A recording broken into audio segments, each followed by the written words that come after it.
ஆன்மீக சொந்தங்கள் அனைவருக்கும் அன்பான காலை வணக்கம். நாம் நம்மளுடைய சேனலில் தொடர்ந்து நிறைய சுவாரஸ்யமான ஆன்மீகம் சார்ந்த தகவல்களை தாங்க பார்த்துட்டு வந்துட்டு இருக்கோம். அந்த வரிசையில் இந்த பதிவில் என்ன பார்க்க போகிறீங்க அப்படின்னா, 2026ஆம் ஆண்டினுடைய 2வது ஆங்கில மாதமான பிப்ரவரி மாதம் பிறக்க இருக்குது. அதாவது பிப்ரவரி மாதத்தினுடைய பிறப்பே ரொம்ப சிறப்பாக இருக்குது அப்படின்னு தாங்க சொல்லணும். ஏன்னா தமிழ் கடவுளான முருகப்பெருமானுக்கு உரிய உகந்த நாளான தைப்பூசத்தோடு பிறக்க இருக்குது. ஸோ கண்டிப்பாக இந்த மாதம் முருகனுடைய அருள் எல்லா ராசிக்காரர்களுக்குமே பரிபூர்ணமாக கிடைக்கும். அதனால் எல்லாருமே நல்ல மனசார முருகனை வேண்டிக்கோங்க. இந்த பதிவை பார்த்துட்ருக்கும் பொழுது ஓம் சரவணபவ அப்படின்ற மந்திரத்தை மறக்காமல் கமெண்ட் பாக்ஸ்லேயும் கமெண்ட் பண்ணுங்கள். இந்த பிப்ரவரி உங்களுக்கு ரொம்ப சிறப்பாக இருக்கும். ஸோ வாங்க, என்னென்ன மாதிரியான கிரக நிலைகள்லாம் இருக்குது, என்ன மாதிரியான பலன்களை மேசராசினியர்களாக நீங்கள் சந்திக்க போகிறீங்க அப்படின்றதையும் நம்ம தெளிவாக பார்த்துடலாம். வீடியோக்குள்ளே போகிறதுக்கு முன்னாடி நீங்கள் நம்ம சேனலை சப்ஸ்கிரைப் பண்ணாமல் இருந்தீங்க அப்படின்னா மறக்காமல் சேனலை சப்ஸ்கிரைப் பண்ணிக்கோங்க. கூடவே பக்கத்தில் இருக்கிற பெல் சிம்பிளையும் கிளிக் பண்ணிக்கோங்க. அப்போ தான் நாங்கள் போடக்கூடிய வீடியோக்கள் எல்லாமே உங்களுக்கு நோட்டிஃபிகேஷனை உடனுக்குடன் வந்தடையும். நீங்களும் பார்த்து பயன்பெறலாம். வாங்க வீடியோக்குள்ளே போகலாம். பொதுவாக ஒவ்வொரு ஆங்கில மாதம் பிறக்கும் பொழுதுமே கிரகநிலைகளுடைய நிலைப்பாடுகளை பொறுத்து தான் பலன்கள் கிடைக்கும். ஸோ 9 கிரகங்களுமே குறிப்பிட்ட கால இடைவெளியில் பயிற்சியாவது வழக்கம்தான். ஸோ அந்த மாதிரி பார்க்கும் பொழுது இந்த கிரக மாற்றமானது 12 ராசிகளிலுமே அதனுடைய தாக்கத்தை கொடுக்கும். ஒரு சில ராசிக்கு பார்த்திங்கன்னா சுப பலன்களை கொடுக்கும், அதே ஒரு சில ராசிகளுக்கு அசுப பலன்களை கொடுக்கும். ஆனால் இந்த பிப்ரவரி மாதத்தில் பார்த்திங்கன்னா குரு பகவான் மிதுன ராசியில் இருக்க போகிறாரு. சந்திரன் தன்னுடைய கடக ராசியில் ஆட்சி செய்கிறாரு. சொந்த வீட்டில் ஆரம்பித்து சொந்த வீட்டிலேயே இந்த மாதத்தை நிறைவும் செய்கிறாரு. ஸோ இதன் மூலமாக மேசராசி நேயர்களுக்கு நல்ல ஒரு அமைப்பானது கிடைக்க போகுதுன்னே சொல்லலாம். அது மட்டும் இல்லாமல் எப்போதும் போல் கேது பகவான் சிம்ம ராசியிலே தான் இருக்கிறாரு. சூரியன், சுக்கிரன், செவ்வாய் இவங்க எல்லாருமே மகர ராசியில் அமர்ந்திருக்காங்க. மகரத்தில் செவ்வாய் உச்சமும் அடைய போகிறாரு. ஸோ இந்த நாளை பார்த்திங்கன்னா உங்களுக்கு ரொம்ப நல்ல மாற்றங்கள் கிடைக்கும். அதோடு பார்த்திங்கன்னா பிப்ரவரி 23ஆம் தேதிக்கு அப்புறமா கும்பராசியில் புதன் பகவானும் செவ்வாய் பகவானும் சேர்ந்து இருக்க போகிறாங்க. மீனத்தில் எப்போதும் போல் சனி பகவான் இருக்கிறாரு. இந்த வகையில் இந்த பிப்ரவரி பார்த்திங்கன்னா மேசராசி நேயர்களே உங்களுக்கு ஒரு சிறப்பான மாற்றங்களை கொடுக்கும் அப்படின்னே சொல்லலாம். மேசராசிக்காரர்கள் பார்த்திங்கன்னா ராசி மண்டலத்தில் முதலாவதாக இருக்கக்கூடியவங்க. அவங்களுக்கு செவ்வாய் தான் உச்சமாக இருக்கக்கூடிய கிரகமும் கூட, அதாவது ராசி அதிபதி. அப்படி பார்க்கும் பொழுது இந்த மாதமே அந்த ராசியின் அதிபதியான செவ்வாய் உச்சம் பெற்று தான் அமர்ந்திருக்கிறாரு. ஸோ இதனால் உங்களுக்கு எப்படி இருக்கும், உங்களுடைய ராசி அதிபதியான கிரகம் உச்சம் பெற்று இந்த மாதம் முழுக்க செயல்படும் பொழுது உங்களுக்கும் மேன்மைகள் தான் இருக்கும். அதனால் பயப்படாதீங்க. வரக்கூடிய நாட்கள் அனைத்துமே உங்களுக்கு ஒரு பெரிய லெவலில் உங்களை முன்னேற்றம் அடைய செய்யும். அந்த மாதிரி தான் வரும். முயற்சிகளில் பார்த்திங்கன்னா பெரும்பாலும் வெற்றிகள் கிடைக்கும். நீங்கள் முயற்சி செய்கிறது மட்டும்தான் உங்களுடைய வேலை. எந்த அளவுக்கு நீங்கள் முயற்சி பண்ணுறீங்களோ அந்த அளவுக்கு உங்களுக்கு நல்ல ஒத்துழைப்பெல்லாம் கிடைக்கும். சூரியன் 10வது இடத்துல இருக்கிறாரு. ஸோ வேலைக்கு முயற்சி செய்யக்கூடியவங்களாக இருக்கீங்க அப்படின்னா இதுதான் ஒரு சூப்பரான டைமிங். வேலையெல்லாம் இல்லாமல் இருக்கக்கூடியவங்க ஒரு நல்ல வேலைக்கு முயற்சி பண்ணிங்கன்னா கட்டாயம் உங்களுக்கும் ஒரு வேலை கிடைக்குங்க. இந்த நாட்களை மிஸ் பண்ணிடாதீங்க. அதே போல் நல்ல வேலை வாய்ப்புகள் கிடைக்கிறதுக்கு காரணமாக இருக்கக்கூடிய கிரக நிலைகள் உங்களுக்கு ரொம்ப சாதகமாக இருக்குது. ஸோ நமக்கு நேரம் காலம் கூடி வரும் பொழுது எந்த ஒரு விஷயமெல்லாம் தடைப்பட்டு போணுச்சோ, எதெல்லாம் கிடைக்காம போனதோ அதற்கான முயற்சிகளை எடுத்து வைக்கும் பொழுது கிடைச்சிடும். நல்லா மறக்காமல் அதெல்லாம் செய்யுங்க. சூரியன் செவ்வாயினுடைய இணைவு பார்த்திங்கன்னா அரசு வேலையை உங்களுக்கு கண்டிப்பாக ஏற்படுத்தி கொடுக்குற மாதிரியான வாய்ப்புகள் இருக்குது.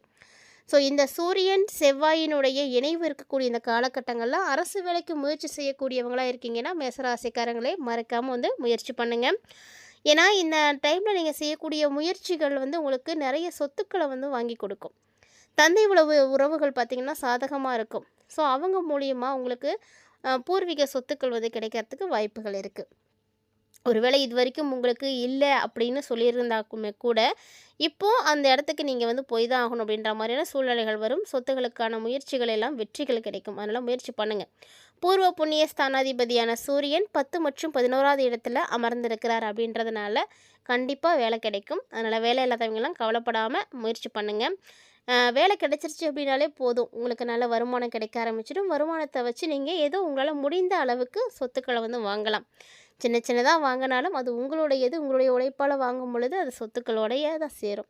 ஸோ அரசு துறையில் வேலை செய்யக்கூடியவங்களாக நீங்கள் இருக்கீங்க அப்படின்னாலும் கவலைப்பட வேணாம். ஆல்ரெடி அரசு வேலைக்கு போயிட்டேன், நான் அரசு வேலையில் தான் இருக்கேன் அப்படிங்கும் பொழுது இப்போ உங்களுக்கு ராசி அதிபதியான செவ்வாய் உச்சம் பெற்று இருக்கும் பொழுது இன்னும் நீங்கள் உயர்ந்த நிலைக்கு போவீங்க. ஏற்கனவே செய்துட்டு இருக்கக்கூடிய வேலையில் இருந்து இப்போது நல்ல முன்னேற்றத்தை பார்ப்பீங்க. உயர் பதவிகள் கிடைக்கும். ப்ரொமோஷன் உங்களை தேடி வரும். நல்ல இடங்களுக்கு மாற்றப்படுவீங்க. நல்ல அங்கீகாரம் கிடைக்கும், மரியாதை கிடைக்கும், ப்ரொமோஷன், சேலரியில் இன்க்ரிமெண்ட்டு இந்த மாதிரி எல்லாமே வந்து கிடைக்கும். ஸோ அரசாங்க ரீதியாக நீங்கள் எந்த ஒரு பாதிப்புகளையும் பார்க்க மாட்டீங்க. கண்டிப்பாக இடமாற்றமும் இருக்குது. இடமாற்றம் கூட ஒரு சிலர் பார்த்தீங்கன்னா எதிர்பார்க்குற இடத்துக்கு கிடைக்காம இருக்கும். ஆனால் இப்போது நீங்கள் முயற்சி பண்ணிங்கன்னா எதிர்பார்க்குற இடம் கிடைக்கும். உயர்ந்த பதவிகள், உயர்ந்த சம்பளத்தோடு கிடைக்கும். அது மட்டும் இல்லாமல் குழந்தைகள் இல்லாமல் இருக்கக்கூடியவங்க, குறிப்பாக பெண் குழந்தை இல்லை அப்படின்னு ஏங்கிட்டு இருக்கக்கூடிய மேசராசி நேயர்களுக்கு இந்த காலகட்டங்களில் பெண் குழந்தைகள் அதிகமாக பிறக்கிறதுக்கான வாய்ப்புகள் இருக்குது.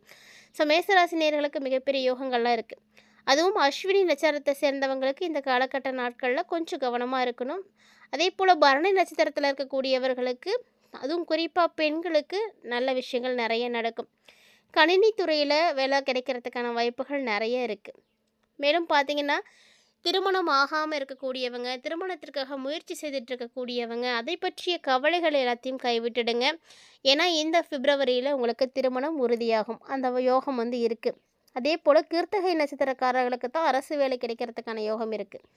ஸோ கிருத்திகை நட்சத்திரத்தை உடைய மேசராசி நேயர்களாக இருக்கீங்கன்னா அரசு வேலைக்கு நீங்கள் முயற்சி பண்ணுங்கள். கண்டிப்பாக வாய்ப்புகள் நிறைய இருக்குது. அதே போல் அப்பாவினுடைய சொத்துக்கள் உங்கள் கைக்கு வந்து சேரும். ஸோ குழந்தை பாக்கியம் எனக்கு இல்லை, நான் கஷ்டப்பட்டுட்ருக்கேன் அப்படின்னு சொல்லக்கூடியவங்களாம் இந்த டைமில் செவ்வாய் உச்சமடைகிறதுனால உங்களுக்கு நல்ல வாய்ப்புகள் இருக்குது. ஸோ கண்டிப்பாக குழந்தை பாக்கியமும் இருக்குது. அதனால் என்ன பண்ணுறீங்கன்னா தைப்பூசத்தன்னைக்கு முருகனை மனசார வேண்டிக்கிட்டு நீங்கள் வந்து உங்களுடைய வேண்டுதல்களை வைங்க. அடுத்த வருடம் எனக்கு இந்த மாதிரி நல்ல ஒரு விஷயம் நடக்கணும் அப்படின்னு நீங்கள் வேண்டுதல்கள் வைத்துட்டு நீங்கள் உங்களுடைய வேலைகளை செய்யுங்க. கண்டிப்பாக முருகனுடைய அருள் கிடைக்கும்.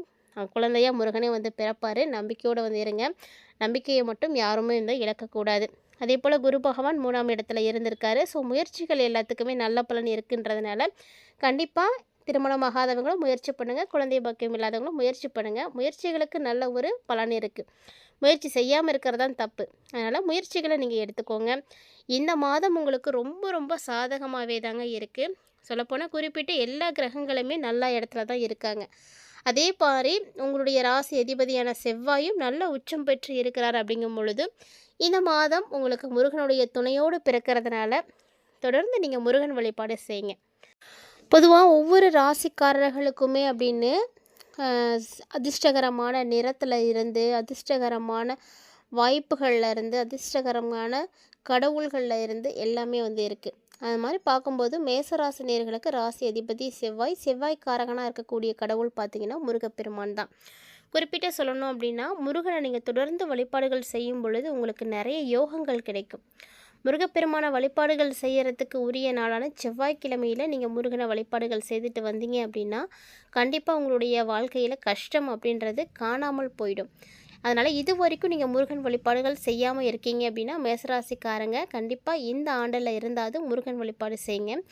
ஏன்னா முருகனை கந்தா ஓடிவா அப்படின்னு நீங்கள் அழைச்சிங்கனாலே உடனே வந்துடுவார். அப்படிங்கும் பொழுது உங்களுக்கு வேண்டிய விஷயங்கள் என்னவோ அதெல்லாமே வந்து முருகனுடைய பாதத்தில் வைத்து உங்களால் முடிந்த நெய்வேத்தியம் செய்து உங்களால் முடிஞ்ச மாதிரி வழிபாடுகள் செய்யுங்க.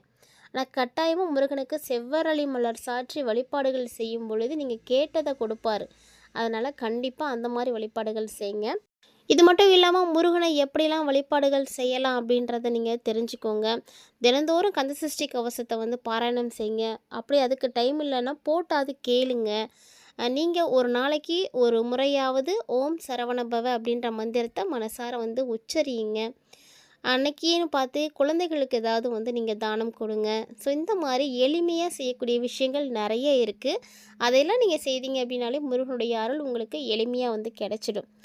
இந்த மாதம் உங்களுக்கு இந்த எளிமையான வழிபாடு கை கொடுக்கும். மறக்காமல் ட்ரை பண்ணுங்கள். ஸோ பிப்ரவரி மாதத்தை பொறுத்த வரைக்கும் நிறைய விஷயங்கள் சாதகமாக இருந்தாலுமே கூட ஆரோக்கியம் அப்படின்னு பார்க்கும் பொழுது சளி தொந்தரவுகள் அதிகமாக இருக்கிறதுக்கு வாய்ப்பு இருக்குது. மூச்சு, வயிறு, வாய்வு பிரச்சனைகள், மூட்டு வலி பாதிப்புகள் இதெல்லாம் உங்களுக்கு ஏற்படும். ஸோ வயது சார்ந்து இந்த மாதிரியான பிரச்சனைகள்லாம் ஏற்படுற மாதிரி இருக்குது. ஸோ ஆரோக்கியம் ரொம்ப ரொம்ப முக்கியம். அதனால் ஆரோக்கியத்தின் மீது கவனம் எடுத்துக்கோங்க.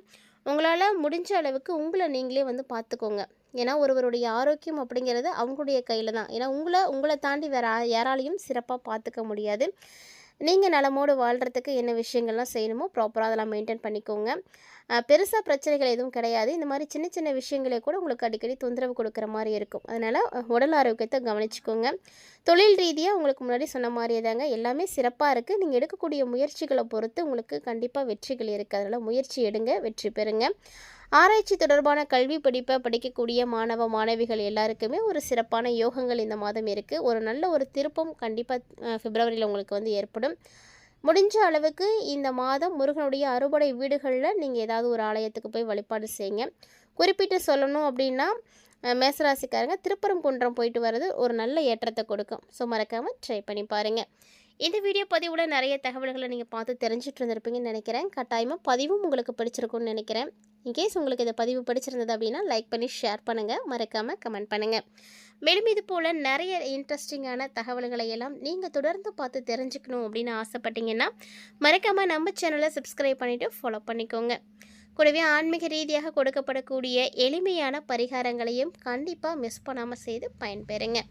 இது மாதிரி நிறைய இன்ட்ரெஸ்டிங்கான தகவல்களோட மற்றும் ஒரு சுவாரஸ்யமான ஆன்மீக தலைப்பில் சந்திக்கலாம்.